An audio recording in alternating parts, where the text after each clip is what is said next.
Humility and meekness can really carry someone a long way. That is one of the things that if a person can see that on you, or if you're practicing that, that can invite the favor of God from them to your lives, for them to just bless you. And it doesn't always have to be material things. You can invite the Lord to bless you with more joy, more freedom in your mind and in your heart. You can allow the Lord to show you different things that you did not know before, so he can reveal more wisdom and knowledge onto you.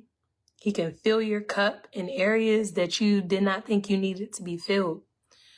So this is a great area that the saints of God, they need to increase in. We know we have the fruit of the Spirit. And I love how, the Word of God lists out the different things about this fruit. And I was also, when me and this sister was talking yesterday, we were talking about one of our brothers in the Lord. And we were basically saying, man, you can't really find anything on him. There shouldn't be a reason why anybody would have a problem with him, because he's just so humble. Like, he's willing to shift. He's willing to, take correction.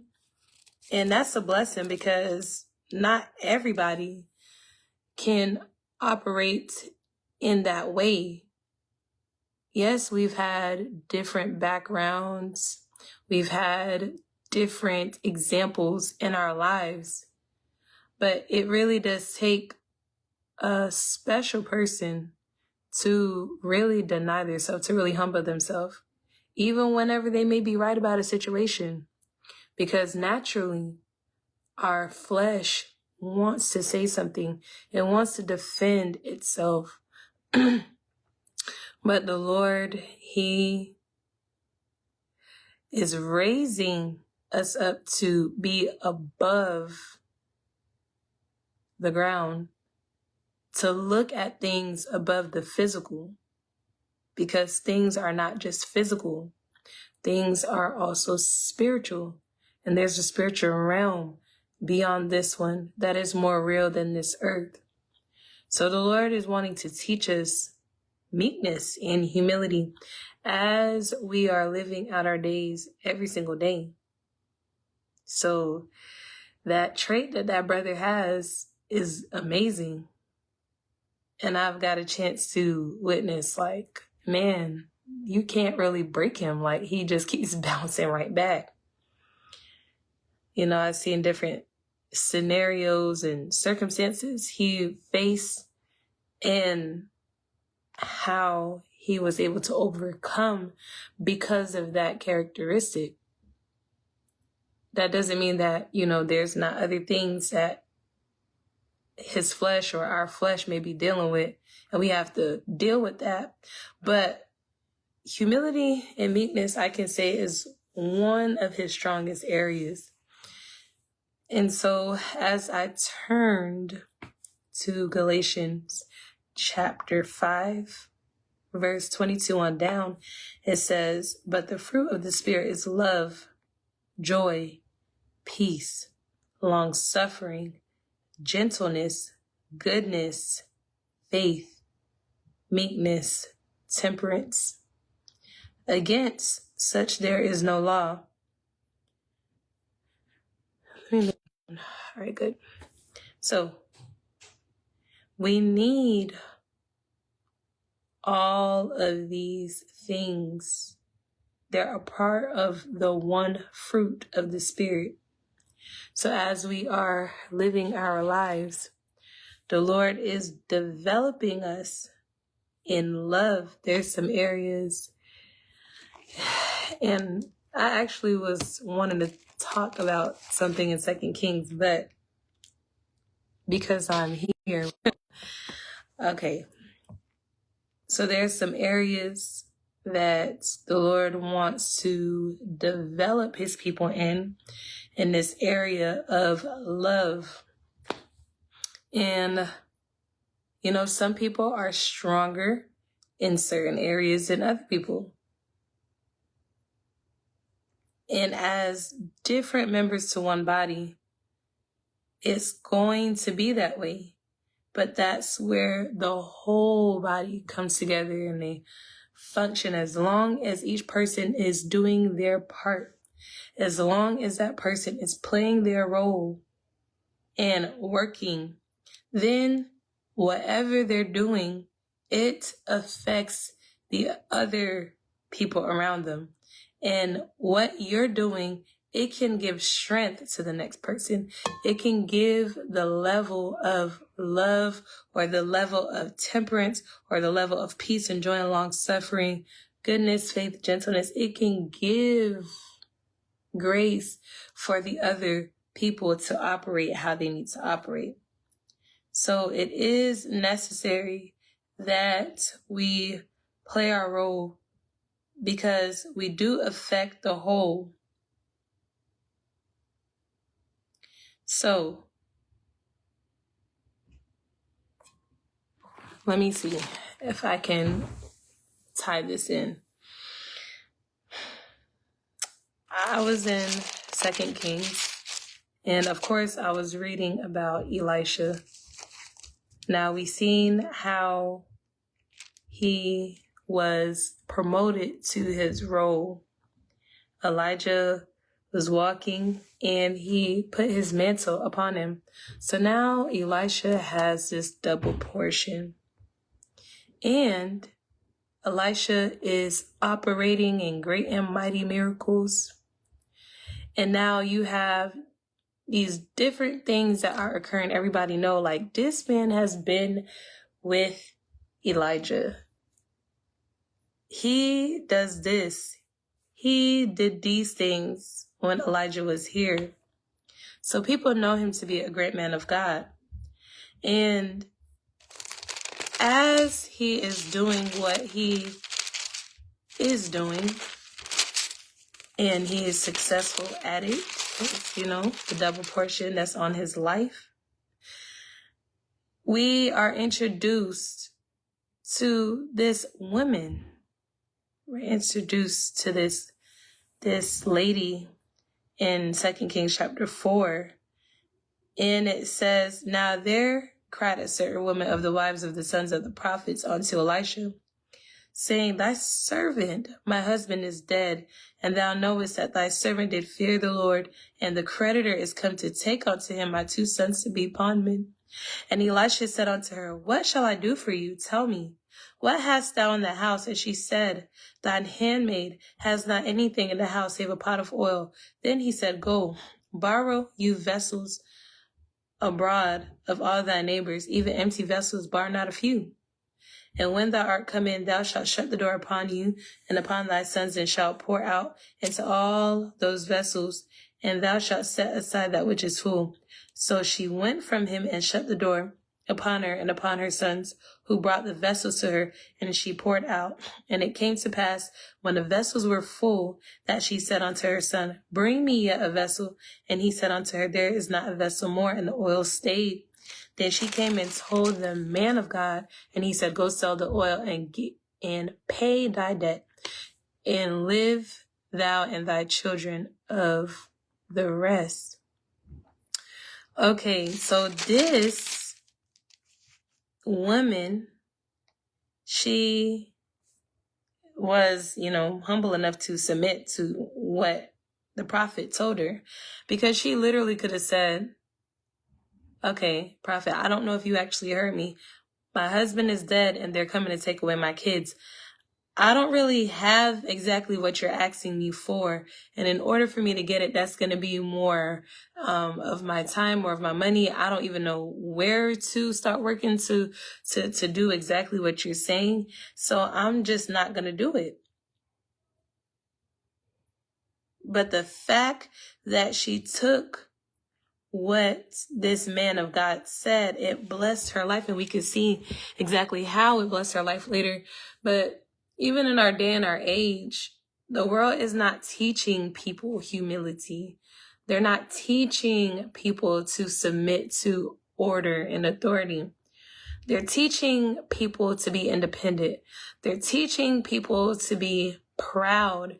They're teaching people to be arrogant and to just live your life and live it however way you want to. And no matter how you live your life, you're still going to get blessed. And that's not what the Lord likes. There's things that God loves and there's things God hates. And God is a God of order. He has power, and God is a God of order. So this lady did exactly what she was supposed to do. And she was able to live off of what the prophet told her. So what happened next? It fell on the day that Elisha passed to Shunnam. There was a great woman, and she constrained him. Now, that was the first example that I gave. That was one example. And if I did say Shunnamite woman, then that wasn't a Shunnamite woman. That was a different woman paying a widow's debt. So that's one lady who exhibited humility. She didn't have to listen to him. And now we are getting into this Shunnamite woman. And it fell on a day where Elisha was passing, and there was this great woman, and she constrained him to eat bread. And it was so that as oft as he passed by, he turned in thither to eat bread. And she said unto her husband, Behold now, I perceive that this is an holy man of God, which passeth by us continually. So she's perceiving. God did not have to put that into her heart to acknowledge and to realize that this man is different from the rest. And he's always passing by. Something must be on this man. I know that he is not like everybody else. So she was asking her husband, let us make a little chamber on the wall, and let us set for him a bed and a table and a stool and a candlestick. And it shall be, when he cometh to us, that he shall turn in there. So this is what we need to do in order to help this man. Let's bless this man of God. So they prepared like a room for him. They prepared a place for him to sleep, to rest, to do whatever he needs to do. And just that in itself, because people are so selfish now these days. They think about themselves. They don't consider other people. They don't consider, oh, we should do this thing for this person who greatly contribute to the kingdom. And that's what Saul and his servant did as they was looking for Saul's father's animals. And when they couldn't find him, the servant said, no, let's go and ask the seer. Saul, he understood a principle. Are we going to inquire of the seer? No, we need to give him something. We need to bless him with something. So this woman, she was able to make him a place for him to turn into. And then after that, it fell on a day that he came thither and turned into the chamber and lay there. And he said to Gehazi, his servant, call this Shunammite. And when he had called her, she stood before him. And he said unto him, say now unto her, behold, thou hast been careful for us with all this care. What is to be done for you? Wouldest thou be spoken for to the king or to the captain of the host? And she answered, I dwell among mine own people.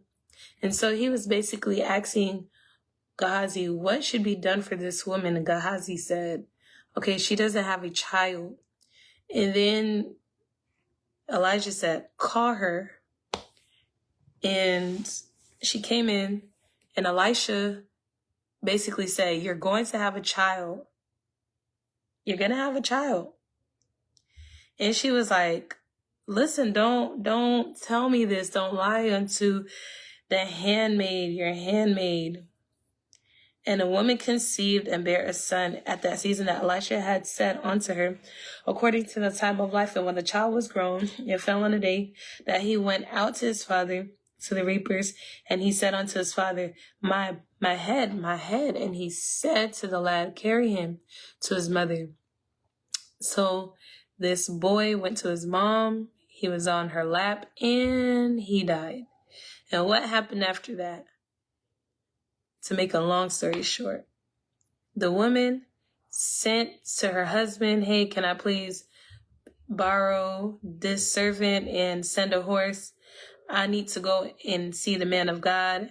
The man is asking, is there anything wrong? The woman is saying, all is well. The woman is going to meet this prophet. Elisha tried to send Gehazi. She did not want to speak to Gehazi. She wanted to go straight to the source because Elisha was the one who declared that she was indeed going to have a child. So she wanted to go to the one who declared to her the promise. And Gehazi went before them. He did exactly what he was instructed to do at this moment. It did not work. The child did not come back to life. So Elisha went. He did something that people would not normally think to do. And the child's life returned back to him. And so the woman glorified God. And the mother of the child said, as the Lord live and as I so live, I will not leave you. And he arose and followed her. Like the woman acknowledge that, no, I need to follow you. You are the one that can help me in this situation. So her manner was, all is well. No. So in our day and in our age, we know that the source would be Jesus. We go to the source and then Jesus can appoint like, okay, no, I'm glad you came to me. Go to this authority. Go to this healthy authority and they can lead you with the right example. So she had Elisha, and Elisha was, of course, being led by God. And then after this happened, she acknowledged that, man, this man is a man of God. She bowed herself to the ground and took up her son and went out. So she was mindful. She was mindful. And then at one point, Elisha, he helped her out like, okay, there's going to be a famine. You need to go somewhere else. And then guess what happens? In chapter 8, I'm connecting or marrying these two concepts of humility and meekness and sowing and reaping. We are going to reap what we sow. So we want to sow the good things. Those seeds are going to grow. So even if we don't feel like it, even if it feels hard, we have to press beyond the limitations of our flesh. We have to go beyond what we are perceiving, what we are feeling, because God, He is in control. God is looking and He's seeing how we are doing with our lives that are placed in our hands. We want to do well. So we've seen what this lady manner was. We've seen that she was giving of herself. We've seen that she was confident. She was confident. She understood something. And now in chapter 8, then spake Elisha unto the woman whose son he had restored to life, saying, arise and go down. This is the part I'm talking about. In thine household and sojourn wheresoever thou canst sojourn, for the Lord has called for a famine, and it shall also come upon the land 7 years. So 7 years is a long time. And the woman arose and did after the saying of the man of God, and she went with her household and sojourned in the land of the Philistines 7 years. And it came to pass at the 7 years' end that the woman returned out of the land of the Philistines, and she went forth to cry unto the king for her house and for her land. And the king talked with Gehazi, the servant of the man of God, saying, Tell me, I pray you, all the great things that Elisha has done. And it came to pass, as he was telling the king how he had restored a dead body to life, that behold, a woman whose son he had restored to life cried to the king for her house and for her land. And Gehazi said, My lord, O king, this is a woman, and this is her son whom Elisha restored to life. And when the king asked the woman, she told him. So the king appointed unto her a certain officer, saying, Restore all that was hers and all the fruits of the field, since the day that she left the land, even until now. Do you see what her sowing reaped her? Like, do you see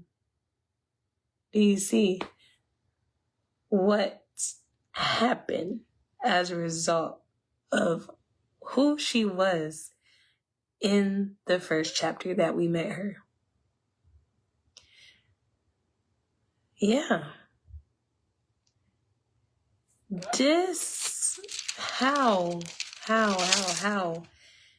can this happen all at the same time? Everything that a saint and a person of God go through, it is going to work together for our good, no matter if there has to be famine in the land for 7 years, or however long it may be for you. And we see that at the same time as Gehazi is talking to the king, this lady, it could have been a lady from any other place, any other region. This lady that previously blessed this prophet and his servant years before this. Now, mind you, it's been 7 years later. Like, the famine has passed. He told her when to leave, and she came back to try to ask the king for her land. It could have been any other person that came in there. The lady could have came in after Gehazi was long gone from talking to the king and departed to his own house. The lady could have came before Gehazi came in. The lady could have not came that same day. So because of her sowing, and that's the thing about sowing, you don't know exactly when it may come. Now, whenever you're being obedient every day, you're being consistent, then you're just getting residual flow. You're getting residual benefit. Something good is going to happen because you're always sowing good things. You're always sowing consistency and faithfulness. So all these blessings are coming in these different areas. And we need the mercies of God to follow us all the days of our life, because this world is cursed. This world is going to be challenging. It's going to be hard. It's going to feel difficult because we are fighting. We are in a war. We're in a battle. And so this lady comes in, and as Gehazi is talking and telling the king about Elisha and what happened and just these different miracles that took place, this lady came and she started beseeching the king to give her back what belonged to her. Your sowing can restore your inheritance. It can restore those things that may have been taken from you in the process. It can restore and then bless you doubly, quadruply. It can restore you.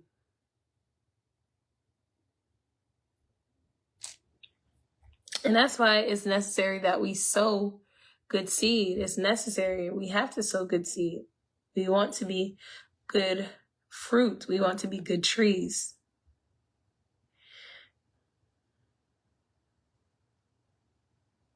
And so, why did I point this out? I read about this yesterday, But correlating the dots between chapter 4 and chapter 8, like the lady was humble. She was meek.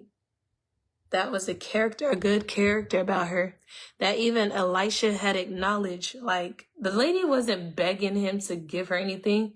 Elisha was the one who said, man, what can we give this lady? She done all this for us. The lady would, prophet, please, can you prophesy something to me? Prophet, please, can you tell me I'm going to have a son? No, she didn't do none of that. She was doing what she felt the need to do. She's observed, man, that's a holy man of God. We have to bless him. We have to do something for him. And in the process, something was done for her in a way that she could not ever fathom or imagine. And that's what happened as we continue to obey. Things are going to happen to us that we could not have wrapped our minds around, that we could not have fathomed or imagined. And people are going to just ask us things. We don't even have to ask. They're just going to bless us because of what we're doing. So may you continue to sow. May you continue to sow. And it is going to take dedication, practice, because again, culture did not teach us to be meek. Culture and some people, taught violence. Like, no, we're going to fight. No, we're going to argue. No, we're going to do these things. So it does take practice to submit to a way that is not your way. That's not normally how you would respond. So we need to plant good seeds so the Lord can bless us in the mighty name of Jesus.